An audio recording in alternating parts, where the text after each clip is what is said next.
Le jeudi 3 juillet a été un jour noir pour les fans de football, mais surtout pour la famille et les proches de Diogo Jota. En effet, le joueur de Liverpool a trouvé la mort avec son frère, André Silva, dans un accident de la circulation. Une tragédie qui s'est produite sur l'autoroute A52 dans la province de Zamora, au nord-ouest de l'Espagne. Bien entendu, une enquête a été ouverte. Selon le premier rapport d'expertise de la Guardia espagnole, tout tendait vers un grand excès de vitesse par rapport à la limite autorisée sur la route.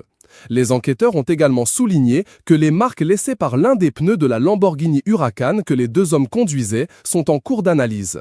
Une semaine après cette tragédie, deux nouveaux témoignages viennent contredire les premiers rapports de la Guardia espagnole. Le jeudi 11 juillet dernier, José Alexo Duarte, chauffeur routier, a déclaré à Correo de Mania qu'il avait été doublé à vitesse modérée par la voiture des deux footballeurs, cela 5 minutes avant l'accident. L'initié affirme que l'excès de vitesse est à écarter et pointe plutôt du doigt le mauvais état de la chaussée. D'ailleurs, il a ajouté qu'un autre conducteur aurait vu la Lamborghini Huracan conduite par Diogo Jota au moment de son dérapage.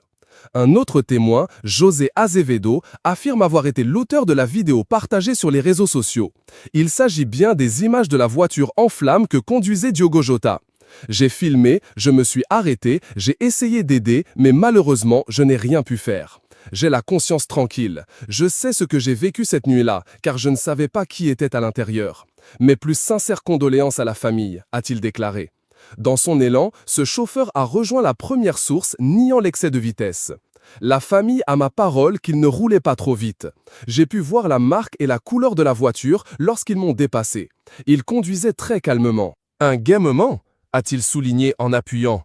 Je conduis sur cette route tous les jours, du lundi au samedi. Je sais de quelle route il s'agit. Et j'ai vu des choses vraiment scandaleuses sur d'autres voitures, mais il conduisait très calmement. Affaire à suivre.